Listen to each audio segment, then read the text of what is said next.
Sahabat Pijar TV, terima kasih sudah klik video YouTube ini. Kiranya kebenaran firman yang saudara dapatkan menerangi kehidupan saudara. Dan untuk mudah menyaksikan video-video lainnya dan mendapatkan update dengan cepat, gimana caranya? Klik subscribe-nya. Jangan lupa berkat Tuhan jangan disimpan sendiri. Klik tombol share di bawah dan dibagikan video ini ke banyak orang sebanyak-banyaknya yang saudara kenal. Salam terang bagi Indonesia.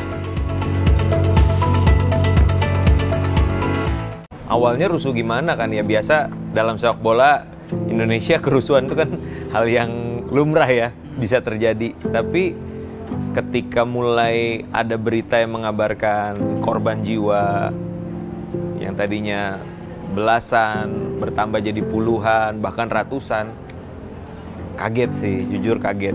Karena seperti yang kita tahu, ini adalah nomor kasus paling mematikan di sejarah sepak bola nomor 2 di sepanjang masa. Panikan itu bisa kita lihat dari kerusakan ya. Kerusakan bagaimana mereka itu untuk keluar susah. Kondisinya dapat seperti ini. Bagaimana mereka ini keluar dari dalam, mereka nggak kuat dengan apa ya? Nggak kuat dengan ini bagian dasar mata itu.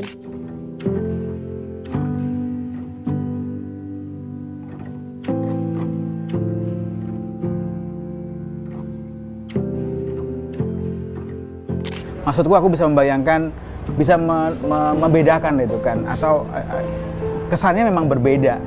Yang kita rasakan memang berbeda saat kita menonton siaran melalui televisi ya. Atmosfer dibanding dengan ada di lapangan secara langsung itu.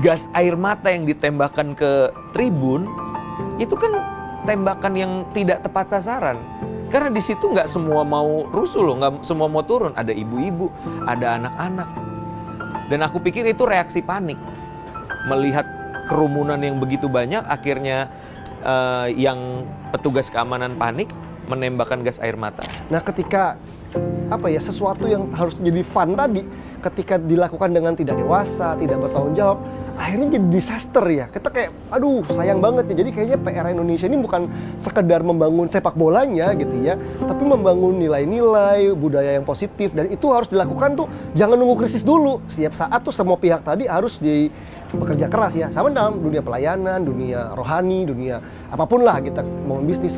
Yuk, jadikan nilai-nilai, prinsip-prinsip, dan karakter tuh jadi fondasi untuk kita bisa menikmati semua yang Allah tuh anugerahkan buat kita.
Oi, lo nggak sana? Gua lagi merenung ya soal kemarin nih kasus Kanjuruhan. Iya sih, kayak gue ngerti sih. Gue juga lagi mikirin ini dari kemarin dan ribet sih ya kayak gitu. Nggak nyangka ya. Sana aja yuk. Ya deh, kita obrolin sama Obrolin di situ. sedih. Ini masalah masih belum selesai nih kayaknya yang peristiwa kemarin itu di Kanjuruhan. Oh, iya tuh. Itu aku pas lagi di Jogja tuh kok. Jalan dari Jakarta ke Jogja, kecapean gitu, lihat pagi-pagi lihat sosial media rame banget. Ada apaan itu ternyata? Aduh, tuh yang bola itu ya? Iya, Arema versus Persebaya. Sedih ya? Banget sih. Sedih banget gua. Kok bisa kayak gitu sih bangsa kita? Kayaknya Sedih. tragedinya. Sedih. Aku tuh punya kedekatan dengan Malang lah gitu. Ya sering pernah lama di sana lah, sering bolak-balik ke Malang, apalagi suka naik gunung juga. Shalom hamba-hambanya. Wah. Bro. Lagi ngomongin apa nih? Silakan nih. Kita lagi Shalom. Itulah yang bahas yang sedih-sedih nih. Yang ini masih belum kelar itu Kanjuruhan itu kemarin di Berarti Arema. pembahasan kita sama. Tadi aku juga sama El sempet ngobrolin itu. Boleh deh kita Ini jersinya Arema nih. yoi. Wah. Aremania. Ini ya.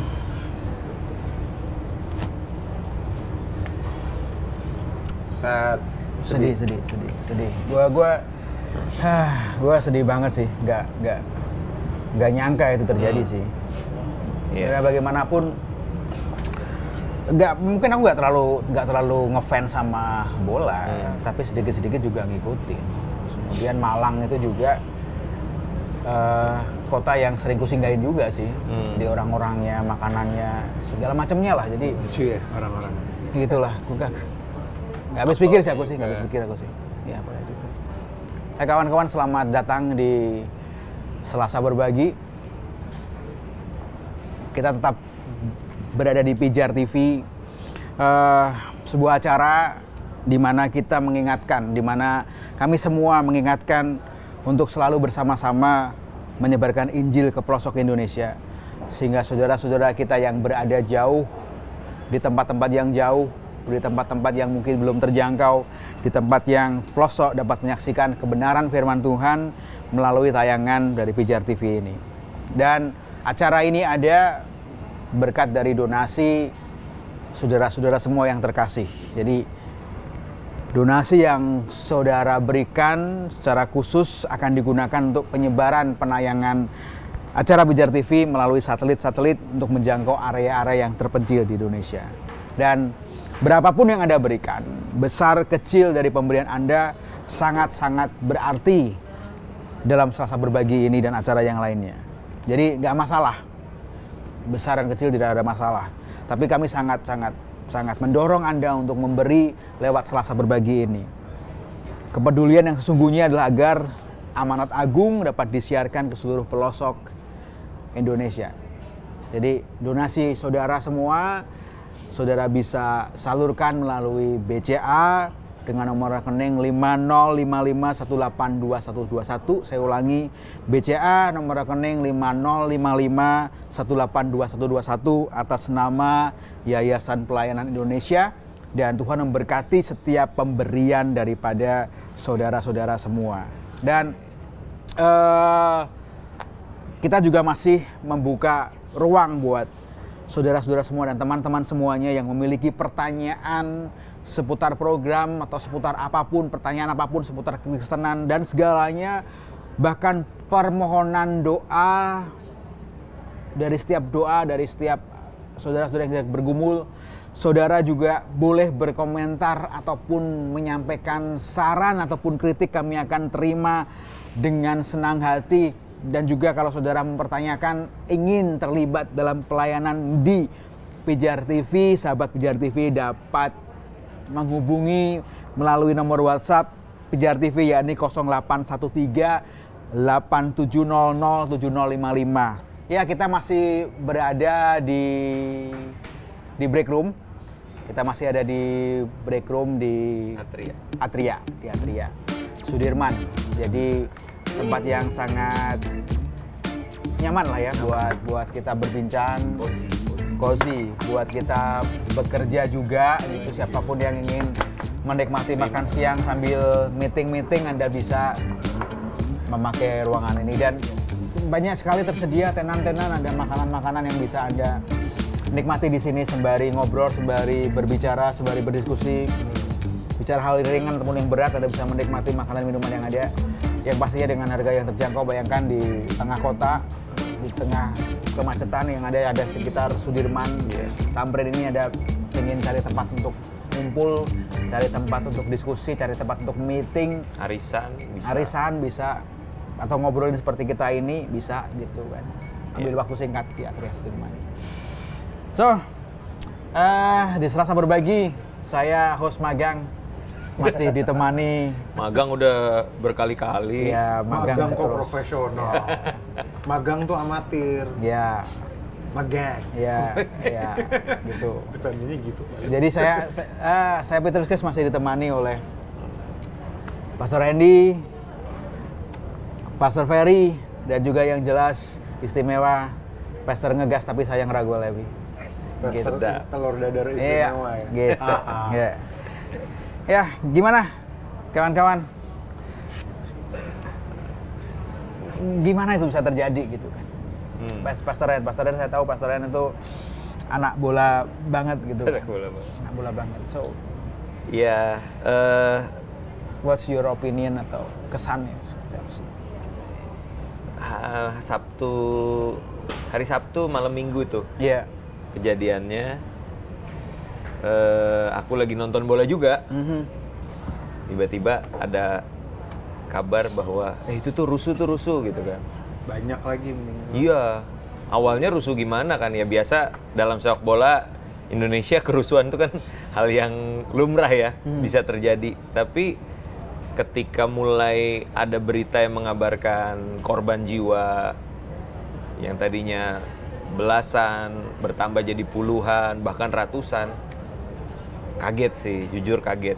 Karena seperti quotes-quotes yang muncul saat itu kan ya, sepak bola itu tidak seharga nyawa gitu. Jadi sepak bola pada dasarnya kan satu olahraga yang menghadirkan tentunya rasa sukacita, ada fun di sana. Kesel juga. Kesel, ada emosi emang bermain di sana ya. Ada kadang bisa sedih, kadang bisa marah, apalagi kalau timnya kalah terus dibully gitu kan, pasti bawaannya MU ya. Iya. Setan merah. Setan merah gitu. Merah lagi. Nah, tapi kalau udah berhubungan dengan nyawa, aku rasa udah nggak pada tempatnya sih, udah terlalu jauh, betul. Gitu. Jadi di tengah dunia sepak bola ya, kalau kita lihat internasional yang semakin semakin aware akan pentingnya kemanusiaan. Contohnya misalkan yang Piala Dunia berapa waktu yang lalu ada seorang pemain Piala Eropa Denmark namanya Christian Eriksen, dia terkena serangan jantung di lapangan. Iya. Nah, itu benar-benar pertandingan dipending dulu, harus benar-benar berhenti, harus clear dulu, ini orang dilarikan ke rumah sakit, ditangani secara khusus, dan barulah sepak bola itu bisa dilanjutkan. Dan mereka juga mungkin emosinya udah beda ya. Tadinya kan emang kejar main untuk menang gitu, tapi pas udah lewat momen itu kayaknya moodnya udah berubah gitu. Termasuk juga penontonnya kan jadi kepikiran terus si pemain sepak bola ini. Termasuk nggak cuma pemainnya, aku juga beberapa kali lihat di Liga Inggris atau liga-liga Eropa, kalau ada satu penonton nih tiba-tiba ngalamin gejala misalkan serangan jantung, itu pertandingan di stop. Padahal kan harusnya ya penonton paling ungsiin aja, abis itu main lagi. Ini benar-benar di stop sampai si penonton ini dapat treatment yang khusus, dia benar-benar diprioritaskan. Nah, sehabis itu baru pertandingan bisa dilanjutkan gitu. Jadi aku pikir sepak bola harusnya menjadi satu olahraga yang menyenangkan, dan sepak bola ada buat manusia gitu loh. Jangan manusia ada untuk sepak bola dan akhirnya nyawa jadi nggak berarti lagi. Gitu. Antroposentris. Antroposentris. Iya. Nah, itu. Gitu sih menurutku. Iya. Berat ya, berat. Tetap manusia di atas bola ya, Iya. atas segalanya gitu kan. Terserah lah mau dikatakan. Memang saya udah terakhir ngeliat bola serius tuh 2011 ya. 10 tahun yang lalu ya. Zaman waktu Messi masih muda. Di situ saya belajar kenapa Messi itu sendirian menggiring bola. Gitu. Karena kalau rame-rame dan digiring ke perapian itu Mesak, bukan Messi. Jokesnya Kristen banget. Oke, lanjut. Sadrak Mesak Abednego ya. Siap. Memang ada beberapa teori konspirasi yang bilang bahwa ini sengaja dan sebagainya. Tapi sampai detik ini pun saya nggak ngerti untuk apa. Apakah untuk pengalihan isu? Tapi untuk pengalihan isu mengerikan sekali nih, pengalihan isu paling bloody.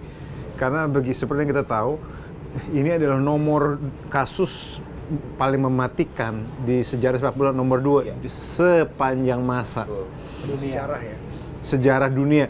Jadi bayangkan nggak, kita masuk buku rekor book itu gara-gara hal negatif gitu. Jadi apakah ini terus konspirasi? Saya tidak yakin. Saya rasa mungkin kayak agak mismanagement karena ada faktor ini nggak pengen beropini, cuma pengen ngasih fakta doang. Ada gas air mata pada kata dilarang. Ada pintu yang harus mereka keluar ternyata ditutup. Itu agak mengerikan. But kita tunggu aja. But however, di sini kita belajar bahwa yang dibilang the imago Dei atau image of God is human, manusia, bukan sepak bola. So, maka kita juga harus ada skala prioritas. Walaupun kadang manusia tingkahnya kayak binatang, nggak ngubah kenyataan bahwa mereka itu imago Dei. So, saya nggak bisa komentar banyak, tapi ada beberapa statement yang bilang kalau misalnya wah ini sepak bola akan jalan lagi, tapi bisa aja ada ibu-ibu atau orang tua benci banget sepak bola gara-gara anaknya meninggal. Saya cuma bisa berempati, saya cuma hanya bisa mendoakan dan saya berdoa supaya ini jadi pukulan keras dan mendidik untuk sepak bola Indonesia supaya kita majunya lebih baik lah, supaya kita baik yang mungkin security-nya introspeksi, penonton juga introspeksi, karena kita juga satu penonton lumayan barbar. Tapi kalau misalnya gini, kalaupun marah, juga jangan sampai bakar ban, ngerusakin mobil juga, maksudnya. Dan kesportifan itu nilai-nilai itu harus tetap dijaga. Ya, dari aku sih. Itu ya. Tadi kan juga fans bola juga ya? Enggak juga ya? Enggak, itu kan yang pastor Randy aja gitu kan. Pastor Randy dan aku ya. Wah, itu udah kemungkinan sih susah dikejar. Tapi Manchester is blue ya, bukan red ya. Minggu ini Manchester is blue ya. Ada tanggapan Pastor Ferry dengan kejadian ini? Aku sebenarnya bukan penggemar sepak bola, tapi kalau ingat sepak bola ingat masa kecil. Mau nggak mau dong, anak kecil kita di Indonesia main sepak bola, dan kalau di jemaat-jemaat juga banyak atau anak rohani yang fans bola lah gitu ya, dengan segala atributnya. Sangat disayangkan ada ya. fansnya yang anak rohani The Jack ya? Iya betul The Jack banget. mania Betul banget, banget. Mas. Betul banget. Kacau. Dan sangat disayangkan banget sesuatu yang membahagiakan harusnya malah mencoreng nama bangsa kita ya. Bangsa kita sebenarnya bangsa yang besar, bangsa yang luar biasa, dikenang dan dikenal karena hal yang buruk itu ngelukain kita banget. Tetapi aku belajar satu hal, pertama adalah tidak ada tragedi yang terjadi ujuk-ujuk gitu, tiba-tiba. Sepertinya ini semua terjadi tuh karena pembiaran demi pembiaran yang terjadi gitu di sepak bola bangsa kita ya. Sehingga ini adalah sebuah letupan yang harusnya mungkin kita bisa atasi jauh-jauh hari sebelumnya gitu.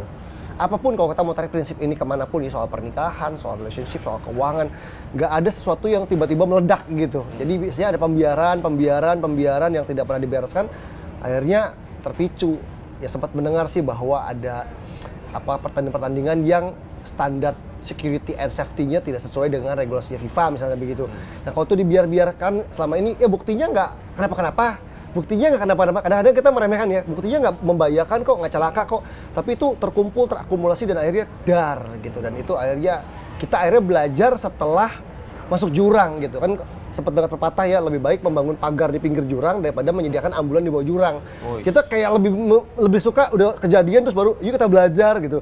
Bukannya kemarin harusnya sebelum kejadian seringkali lebih baik mengobati daripada mencegah. Iya, kalau udah sakit yuk kita operasi gitu. Kalau bisa kenapa kita nggak mencegah aja dengan kemarin belum kejadian ya gitu. Jadi Very agree. itu apa ya, berduka lah. Even aku aja yang tidak suka sepak bola aja pas dengar berita itu terus dengar nyawa melayang tuh kayak terluka banget gitu, nggak kebayang keluarga-keluarga yang kehilangan karena peristiwa ini ya gitu. Iya, sangat menyedihkan sebetulnya. Pada pernah nonton secara langsung nggak sih di stadion? Pernah, aku pernah. Ya, pernah. One fans tapi pernah. Pernah ya? Timnas Indonesia kalau udah sampai ke tahap apa Piala Asia, waktu itu Piala Asia kita biasa berangkat. Ya, Ini ya aku bisa membayangkan. Aku juga pernah juga. Maksudku aku bisa membayangkan, bisa membedakan itu kan, atau kesannya memang berbeda. Yang kita rasakan memang berbeda saat kita menonton siaran melalui televisi. Atmosfernya beda. Atmosfer dibanding dengan ada di lapangan secara langsung itu kayak inilah ibadah onsite sama online kan beda rasanya. Oh, nyambung ya. Gitu dia nyambungnya ya. Masuk ya. Masuk juga sih. Gitu juga ya. That's why aku memang tidak ngefans ya ibadah online gitu kan. Karena nggak punya kuota. Ya benar kan bahwa bahkan ya kalaupun biasanya juga kalau laga-laga penting misalnya, apalagi laga derby gitu kan. Di nonton secara online atau nonton nggak langsung gitu kan melalui siaran televisi pun itu terasa gitu ya kalau nonton bareng gitu kan, terasa banget, apalagi kalau dua supporter yang berbeda pas derby juga ada di lokasi yang sama. Itu bisa di kafe, pub atau bar itu bisa terasa gitu ya, intensnya gitu kan. Bisa bayangkan itu di lapangan gitu. Dan banyak kawannya gitu kan, banyak kawannya yang satu seragam gitu kan. Satu seragam itu berbeda gitu kan kalau kita sendirian gitu kan. Jadi ya apa sih yang seberapa jauh ya pentingnya faktor keamanan dan pihak-pihak yang bertanggung jawab pada keamanan itu seberapa jauh itu Pastor Ren dalam setiap pertandingan. Dan kemudian ketika yang terjadi di Malang, bagaimana itu peran dari pihak-pihak keamanan ini, aparat atau apapun? Ya kalau nanti dengan pihak keamanan teknisnya saya telepon Pak Iwan Bule dulu ya. Iya, ngeri. Bule lagi dia. Ngeri. Sekarang nggak jadi bule lagi. Tapi sebelum ngomongin soal keamanan, aku lebih tertarik untuk melihat dari sisi penontonnya dulu, Mas Kris. Oke. Karena gini, yang namanya sepak bola itu pasti ada menang dan kalah atau seri, ya. Menang, kalah, dan seri. Seri pun berbahaya ya, seri itu. Berbahaya juga kalau ternyata. Tergantung, kalau di kandang dia nggak sebanyak kalau gol yang dia dapat di tandang ya udah. Iya. Agregat ya. Dan biasa juga sebagai faktor tuan rumah kan gengsinya lebih tinggi. Wah, masa di kandang sendiri kita seri atau kalah. Pasti targetnya udah pasti menang gitu. Iya. Nah, tapi balik lagi ya, namanya sepak bola itu kan bundar. Bola itu kan bundar. Bukan kotak ya. Kalau kotak nendangnya susah. Ya, jadi karena dia bundar artinya kan hasil akhir nggak pernah bisa diprediksi gitu loh. Bahkan injury time pun ya. Injury time bisa terjadi. Waktu yang terluka ya. Iya, benar. Memang banyak melukai. Benar. Kalau gol-gol di masa itu. Di comeback ketinggalan misalnya unggul 1-0, di injury time di comeback 2 gol kan pahit banget rasanya. Iya, betul. Nah, itulah yang kadang kalau kita belajar dari Alkitab ya, ada istilah buah roh gitu kan. Pengendalian diri. Nah, sebagai seorang penggemar sepak bola, ya bolehlah sedih, pasti kecewa ada, marah ada. Ya nggak usah jauh-jauh, gue nonton Inter Milan di rumah aja suka ngomel-ngomel gitu kan, gara-gara kalah gitu kan. Tapi ya balik lagi, kalau memang udah di stadion dengan orang yang banyak, penting banget loh untuk menahan diri. Apalagi termasuk yang dianggap sebagai koordinator supporter, orang-orang yang dianggap sebagai dipanuti gitu di dalam supporter itu. Wah, bagaimana dia bereaksi itu kan akan sangat mempengaruhi orang-orang lain. Nah, disitulah pentingnya supporter untuk bisa menahan diri gitu loh. Dan kalau kita tarik lebih jauh lagi nih Mas, bicara soal kekristenan ya, seringkali kita lupa bahwa mungkin misalkan contoh di Eropa ya, Eropa mengatakan bahwa football is our second religion. Sepak bola adalah agama kedua kita.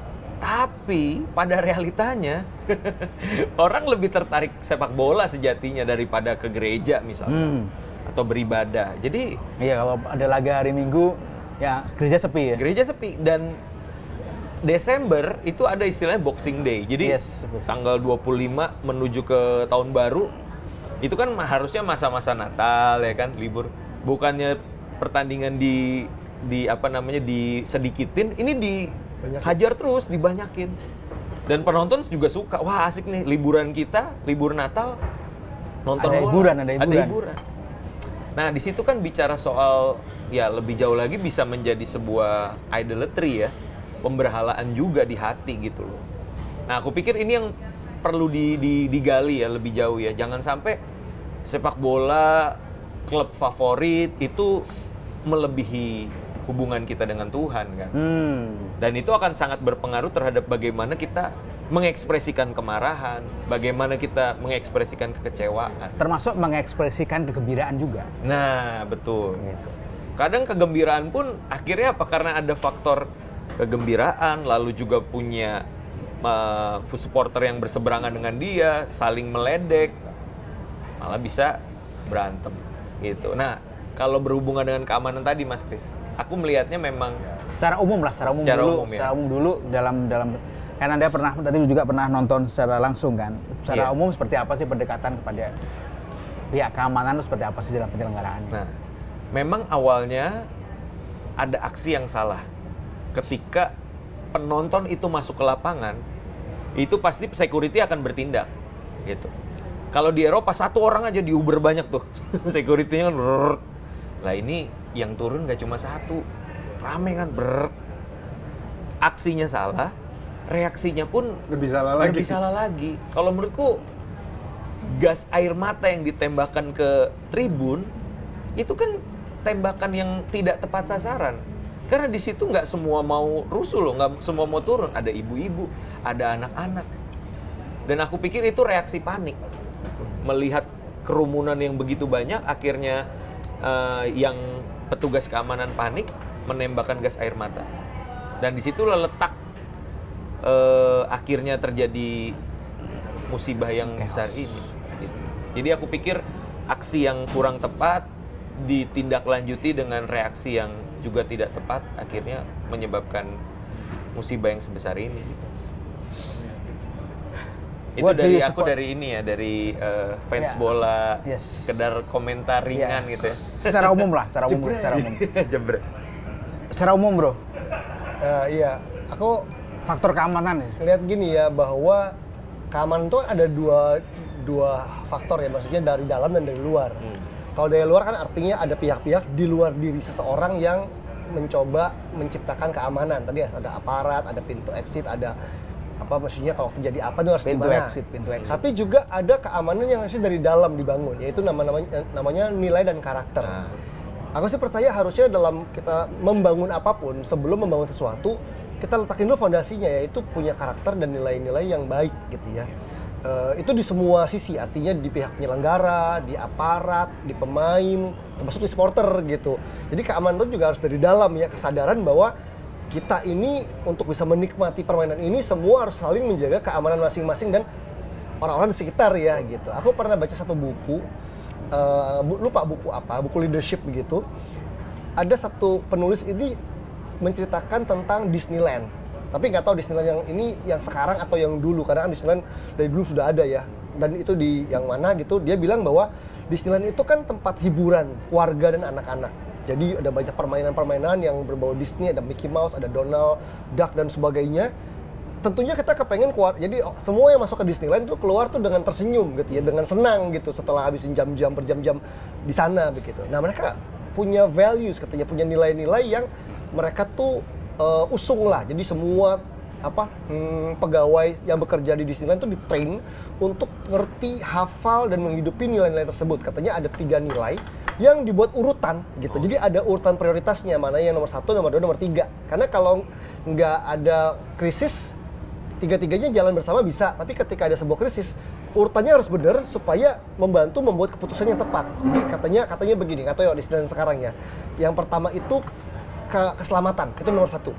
Yang kedua itu katanya keramahan, harus ramah di situ. Aku pernah ke Jepang Disneyland, itu emang ramah banget semua pegawai-pegawainya. Yang terakhir adalah kesenangan.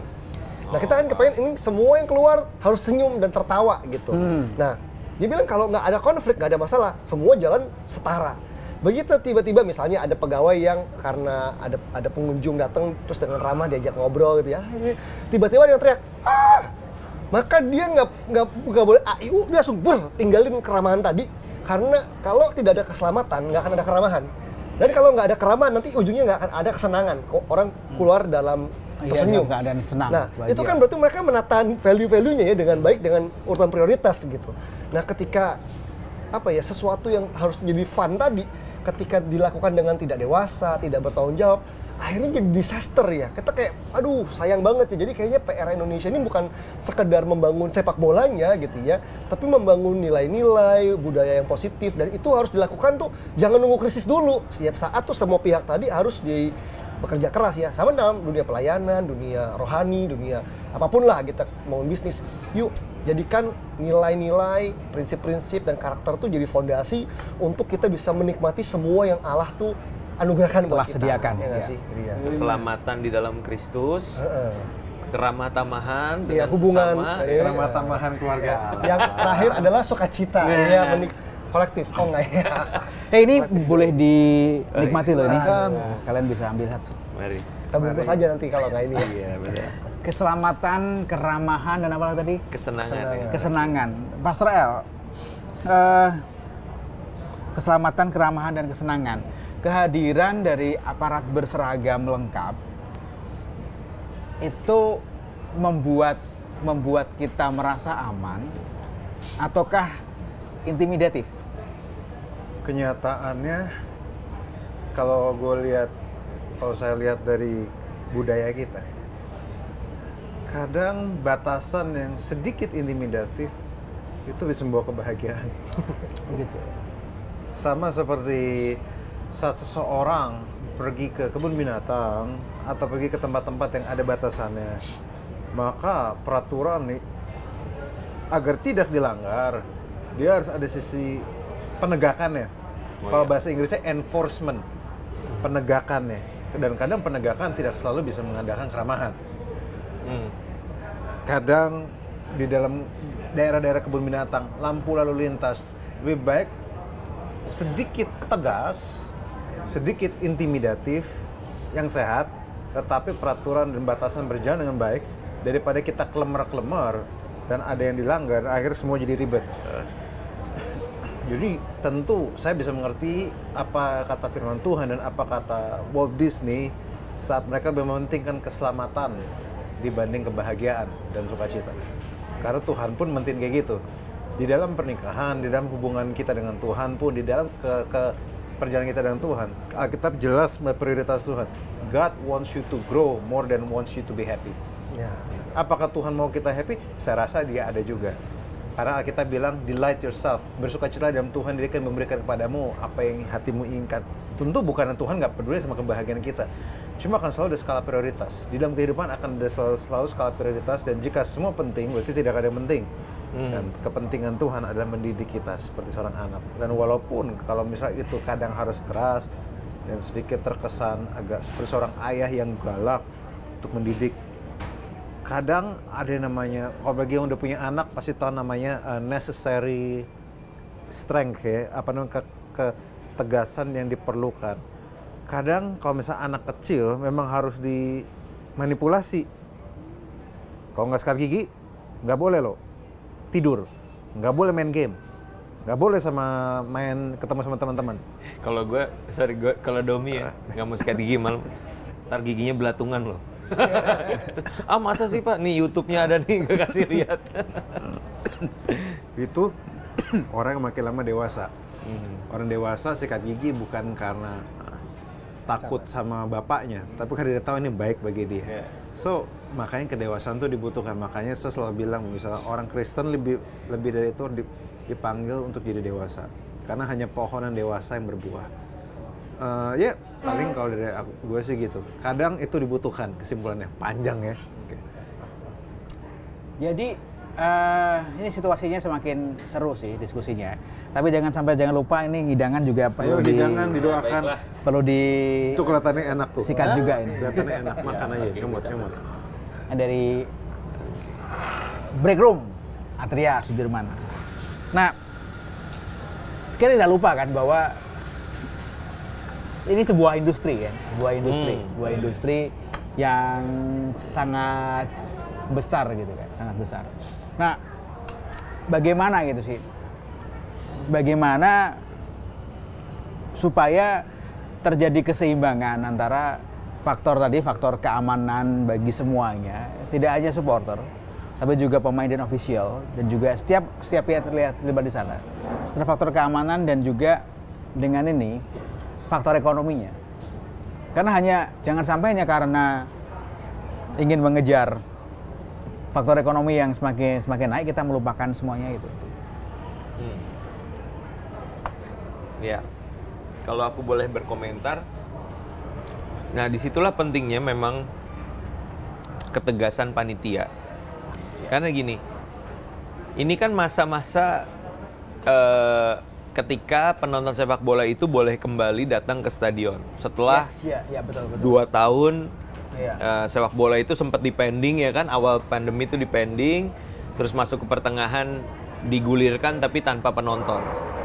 Otomatis yang terjadi setelah sekian lama dikurung tanda kutip itu stadion kosong, waktu diperbolehkan nonton di stadion itu semua berbondong-bondong rame datang ke stadion gitu. Nah, yang pertama perlu ketegasan adalah bagaimana panitia dengan kapasitas yang ada, kapasitas stadion yang sesuai dengan standar, sebegitulah tiket itu dibuka gitu loh. Tiket itu dijual sejumlah dengan seat yang harusnya berlaku. Jangan sampai nanti karena tanda kutip ya desakan dari penonton, ayo dong, lebihin dong, kita kan pengen nonton nih. Jadwal bisa digeser dari yang harusnya sore jadi ke malam, terus juga seat yang harusnya berapa dibuka lebih luas. Ya sedih juga sih kalau faktornya jadi mengejar keuntungan materi kan. Sehingga akhirnya urutannya tadi bukan lagi keselamatan di awal kan, tapi lebih ke ini ya, cuan ya. Cuan, mengejar cuan gitu. Jadi aku pikir panitia harus berani tegas. Nah, maka dari itu aku apresiasi apa yang Presiden Jokowi lakukan. Bagaimana semua laga di stop lebih dulu, tidak ada yang digulirkan, bahkan sampai ke Liga 2 tuh, yang divisi di bawahnya itu juga di stop. Untuk semua masing-masing stadion, masing-masing kepanitiaan pengelola pertandingan itu benar-benar dievaluasi. Sehingga ruang untuk terjadinya tindakan-tindakan yang membahayakan nyawa itu bisa diminimalisir. Gitu. Jadi buat aku panitia di sini memegang peranan penting sih. Panitia pelaksana ya. Jadi Yes.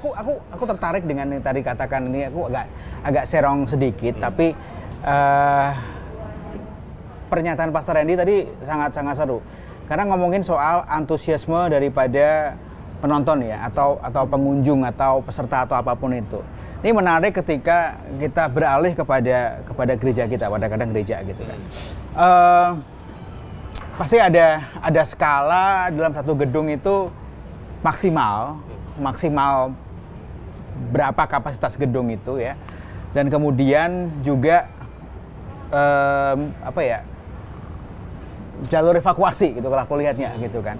Nah, kalau dalam gereja ada ini nggak sih gitu? Maksudku adalah Ya kadang-kadang kita tidak bisa mengontrol kan berapa jemaat yang akan hadir gitu kan. Tapi kalau penuh banget itu kan, tentunya ada ini tuh, ada rasa gitu kan, ada rasa, waduh sayang banget kalau mereka tidak sampai, mereka udah jauh-jauh hadir itu ya, udah mandi pagi, kemudian nggak dapat tempat duduk dan segala macam, terus kemudian ditambah-tambahkan kursi dan segalanya sehingga menutupi jalur evakuasi. Kita nggak membayangkan atau nggak mengharapkan sesuatu yang buruk terjadi gitu ya. Tetapi kurasa sebagai manusia kita perlu berhikmat juga kalau kapasitasnya udah full ya, kan harus itu. Gimana Pak Soel? Apakah jemaat terus dimasukkan atau? Ada beberapa cara sih. Nomor satu, memang kok perlu kursi tambah, tapi jangan sampai membuat nggak bisa evakuasi. Kita pun gini, di dalam menambahkan kursi kan juga ada kuotanya tersendiri. Iya. Gereja juga harus ada hal seperti itu. Dan yang kedua, ya kita bisa dorong mereka untuk di ibadah kedua, ibadah jam berikutnya. Makanya kadang ibadah di daerah kota itu enaknya begitu. Misalnya mereka kalau misalnya ibadah udah nggak dapet, kita bisa pergi makan dulu, ngopi dulu sebentar. Apalagi kalau jam ibadahnya nggak terlalu lama gitu, itu bisa. Dan yang ketiga, ya itu harusnya mendorong mereka untuk bulan depan atau minggu depan datang lebih cepat. Itu ya, tapi memang kita sebagai gereja, kita juga nggak bisa selalu aji mumpung. Kadang kita harus persiapkan itu dengan baik. Kita kan nggak pernah tahu apa yang terjadi maksudnya. So, itu beberapa hal-hal yang kita bisa lakukan. Sebenarnya di lapangan tentu pertimbangannya itu yang dilihat harus koordinator keluar masuk ya untuk flow-nya, event, orang ngurusin event atau kalau bahasa rohani service lah. Itu yang dia yang Service koordinator. Service koordinator, dia yang ambil keputusan. Service koordinator, service organizer, dia yang ambil keputusan saat kayak gitu.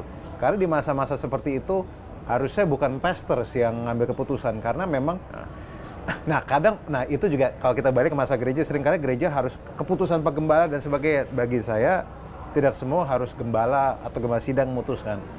Kadang atau senior pastor atau gitu ya? Apalagi senior pastor, gembala sidang, gembala wakil atau apa, enggak selalu harus mereka. Kenapa? Karena mereka tidak ada di sana, mereka tidak lihat dari dekat. Makanya kadang-kadang bahkan dalam pengembalaan pun kadang sebelum ada keputusan yang tanya, kadang kita harus nanya dulu. Misal sebagai seorang hamba Tuhan, saya sendiri nanya tiap ada keputusan harus ditanya. Apakah saya orang yang tepat untuk mengambil keputusan itu atau bukan? Atau jangan-jangan ada orang yang dengan mata yang lebih baik yang ada di lapangan yang dia bisa ngambil keputusan lebih baik. Nah kadang hal-hal seperti itu yang harus kita perhitungin sih. Menarik. Aku ini intrik question. Seandainya Pastor Ferry adalah frontman-nya, jadi yang ada di depan gitu kan, di sebuah gereja, kita berdoa city kita jadi gede gitu kan, kemudian di mall gitu kan. Amin. Kemudian Pastor Ferry kemudian jadi bertanggung jawab juga. Mega Church. Iya gitu kan. Terus kemudian ini udah ibadah yang terakhir gitu kan, udah ada ibadah terakhir, dan kemudian banyak jemaat yang pengen masuk ini, pengen mendengarkan Pastor Ferry gitu kan. Sementara dalam satu gedung ini masih banyak gereja-gereja yang lainnya. Apakah Pastor Ferry akan memberikan pesan kepada siapa yang bertugas? Ini kalau Pastor Ferry adalah senior pastor kemudian sudah memberikan kebijakan, apakah akan memberikan kebijakan, memberikan pernyataan kepada service koordinatornya itu, nanti kalau ada jemaat yang ramai banget udahlah suruh ke gereja lain, atau kemudian udah kita tampung aja. Dan kemudian bagaimana menjelaskan kepada jemaat-jemaat yang pengen mendengarkan Pastor Ferry? Tricky question. Iya. Kalau jadi seperti itu pasti Bapak yang menjamin ya, gue akan jawabnya apa ya. Tapi paling nggak kalau dari sekarang ya, bagaimana kami menjalankan City Gate, kita nggak keberatan kalau orang tidak harus semua ditampung di gereja kami gitu. Karena seringkali yang jadi akar semua ini gitu ya, kita ingin masukin semua orang ke dalam satu kandang itu, kadang-kadang bukan karena motivasi mencari Tuhan, kadang keserakahan pemimpin begitu. Kan keserakahan tadi yang membuat over capacity di sepak bola dan sebagainya kan gitu. Seandainya ada keserakahan, jangan-jangan semua bisa dijaga begitu. Jadi kalau ya aku sih berharap sampai nanti kalaupun peluang itu terjadi ya bisa dijaga ya. Pasti gitu ya.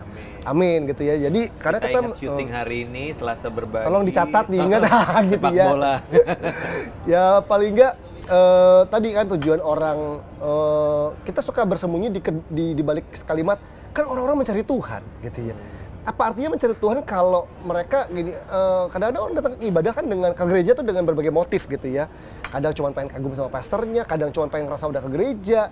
Nah, penting buat kita tuh mendewasakan jemaat gitu ya, memberikan pengajaran dan pemahaman yang dewasa sehingga jangan sampai mereka memaksakan diri berdesak-desakan dan akhirnya mengganggu. Nggak usah ngomongin keselamatan ya, kenyamanan aja penting ya nggak sih?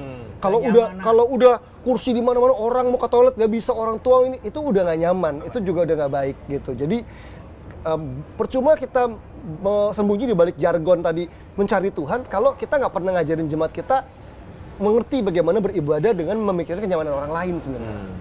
Kan itu juga jadi egois kan, karena ibadah itu harusnya membawa kita seperti Kristus kan gitu. Jadi ya hopefully aku tetap bisa berpegang pada hal seperti ini supaya karena gini, kita cuma pengen orang ngumpul kasih kolektor banyak tanpa berpikir mendewasakan mereka dalam pemikiran. Jadi kalau emang ini udah nggak muat, di tempat lain juga nggak apa-apa loh gitu ya. Kalau mau dengar khotbah di sini nanti aja ibadah dulu situ, nanti ada rekamannya misalnya dengerin YouTube-nya atau apa begitu. Karena mengganggu kenyamanan itu, contoh deh kita kalau punya anak aja, kalau dia ganggu kenyamanan orang kita diamkan, berarti kita orang tua yang nggak baik ya, benar nggak sih?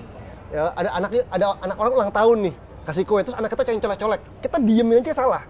Nah pemimpin itu juga nggak boleh begitu, nggak boleh membiarkan jemaatnya tuh membuat ketidaknyamanan dalam gereja gitu. Jadi pemimpin itu hebatnya bukan karena khotbahnya bagus, tapi bagaimana di situasi seperti ini dia bisa membuat keputusan yang bijaksana kan buat semua orang yang ada di situ kan. Hopefully ini bisa terus bisa. Very good answers. Aku sangat suka. Terakhir, aku rasa sama ada banyak orang di Indonesia ini ya, di Indonesia ini saya tuh nggak suka, di luar sana itu nggak suka ngomongin tuh, nggak suka kayak kita orang dalam aja gitu kan gitu. Banyak kawan-kawan kita yang seperti Pastor Randy gitu kan, fans dan penggemar bola atau supporter bola gitu kan, orang-orang Kristen terutama gitu kan. Ada nggak saran gitu kan, kasih dong saran Pastor L gitu kan, supaya ini kawan-kawan kita yang adalah anak Tuhan ini menjadi supporter yang bisa jadi teladan lah kiranya gitu kan. Supporter yang jadi teladan ya. Ya. Bagaimana supporter yang baik bersikap, terutama anak-anak Tuhan yang penggemar bola yang jadi supporter garis keras. Ya, bagi saya nomor satu, kok kamu supporter garis keras, kamu demen bola, tapi kamu juga anak Tuhan, nontonlah bola untuk kemuliaan Tuhan. Nontonlah sepak bola untuk kemuliaan Tuhan. Kalau misal seluruh hidupmu untuk penyembahan, maka harusnya nonton bola pun kamu bisa untuk kemuliaan Tuhan. Pertanyaan saya, apakah kamu nonton bola untuk kemuliaan Tuhan untuk kamu ngerusuhin orang? Enggak kan, maksudnya kan? Kalau kamu ambil semua daily life kamu dedikasikan untuk Tuhan dan kamu mengerti ini juga penyembahan, maka kamu akan lebih bisa mengontrol dirimu, karena kamu tahu nonton bola pun bisa membuat Tuhan tersenyum. Maka saya rasa saya tidak akan bahas hal-hal praktis yang harus ABC. Yang perlu kita ubah hanyalah cara kita memandang pertandingan sepak bola itu juga. Saya berharap bahwa teman-teman bisa mengerti bahwa semua aspek hidupmu penyembahan. Kalau seluruh aspek hidup kita ada penyembahan, maka setiap keputusan yang kita lakukan pada waktu nonton bola sekalipun, itu adalah spiritual decision. Nah itu yang harus kalian lupa. Kalau kamu merasa bahwa segala sesuatu hidupmu penyembahan, maka keputusanmu untuk nggak rusuh ataupun rusuh juga ada keputusan sifatnya rohani. So, saya harap itu kamu bisa tangkap. Karena kita dikuduskan, makanya setiap yang kita kerjakan harusnya kudus. Yes. Gitu. Dan rohani. Setiap keputusan ngambil duit, tim mana yang mau kita bela, harus itu sebuah keputusan rohani. Tim mana yang harus dibela, nah Tuhan itu ya. Ya, kalau misalkan berbau setan-setan, mending jangan di... Kayak tadi ngomongin soal juga kan, fans garis keras dari entah supporter bola. Pastor Ferry tadi bukan bola itu kan, komunitas apa sih? Kalau itu yang di hobi, komunitas atau apa itu? Motor bukan juga. Aku suka musik sih sebenarnya kayak musik. Nah kalau nonton musik juga gitu kan. Kita kan nonton konser kan gitu juga loh di Indonesia. Iya, nonton konser itu juga itu kan. Pesannya buat para penonton konser supaya nggak rusuh tuh kan. Aku boleh minta izin nggak? Gimana kalau pesannya aku balik nggak ke penonton tapi ke gereja. Oke, boleh. Mungkin Jadi begini, begitu sudah di gereja ya. Jadi buat gereja dan para pemimpin, sama aku juga pemimpin gereja di sini, Pastor El, Pastor Randy semua. Teman-teman, area apapun tadi termasuk sepak bola atau musik, itu ada area yang penuh kegelapan yang perlu diterangi. Hari ini kami ada di sini cuma bisa komentar ya, kayak misalkan gini, harusnya ini begini dong, harusnya aparat begini dong, gitu. Ya sejauh ini yang kami baru bisa buat hari ini. But kenapa kita nggak bisa satu kali mengutus orang-orang tuh ada di sana untuk membuat perubahan dari dalam, di aparat-aparat, ya di fans-fans sepak bola itu, jadi intinya gini, biarkan anak-anak Tuhan ada di sana untuk menerangi, mengubah dari dalam. Bagaimana caranya membangun tadi nilai-nilai kerajaan Allah, karakter, kalau nggak pernah ada orang yang kita utus di dalam untuk menjadi suara Tuhan buat mereka di sana.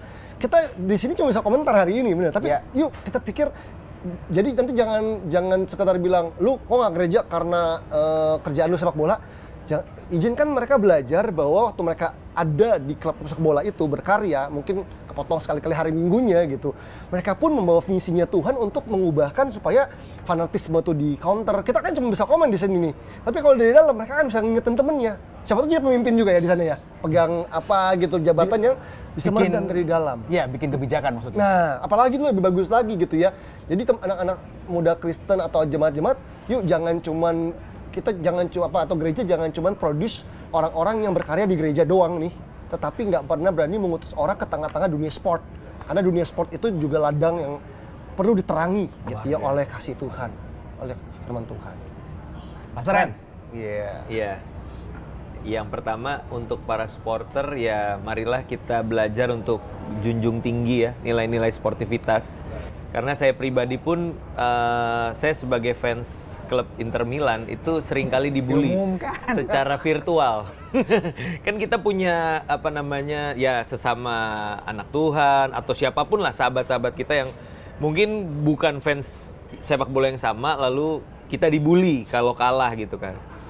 Belajar untuk sportif ya udah gitu loh ya, di dalam menjadi seorang supporter itu kan bukan cuma di kala menang kita support, tapi di kala kalah gitu kan. Kita juga tetap loyal terhadap klub sepak bola yang kita dukung. Nah, jadi ya belajar sportif, kalau kalah ya udah terima itu gitu.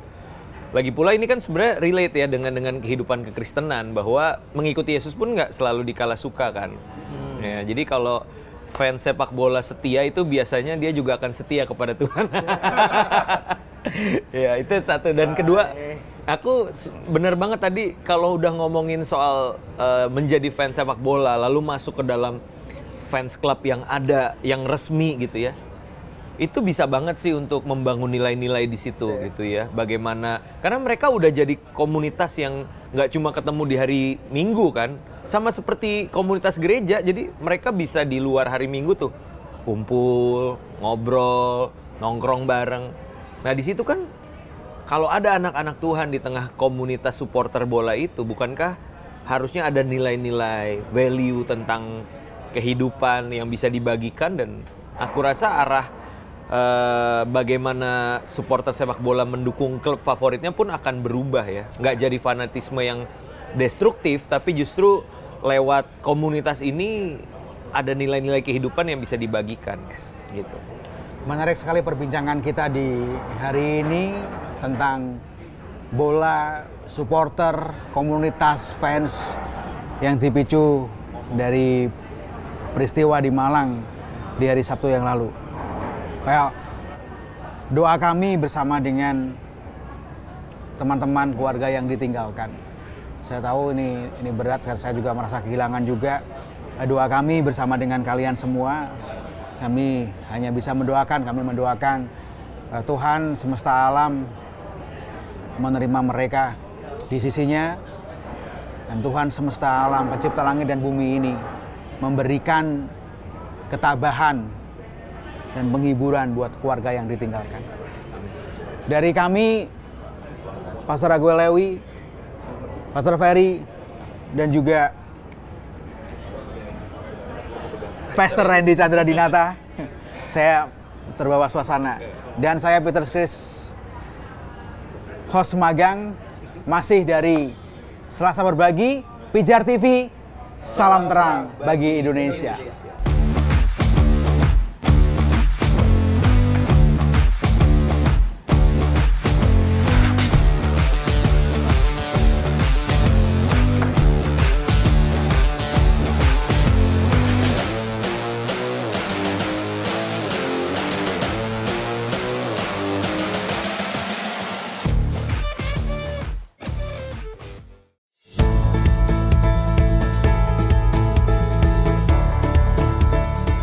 Sahabat Pijar TV, terima kasih sudah menjadi pemirsa setia program-program Pijar TV.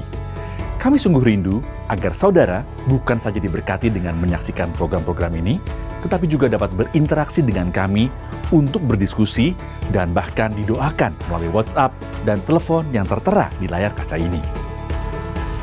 Hubungi kami sekarang juga melalui WhatsApp. Tim Respon Pijar TV siap untuk melayani saudara. Salam terang bagi Indonesia.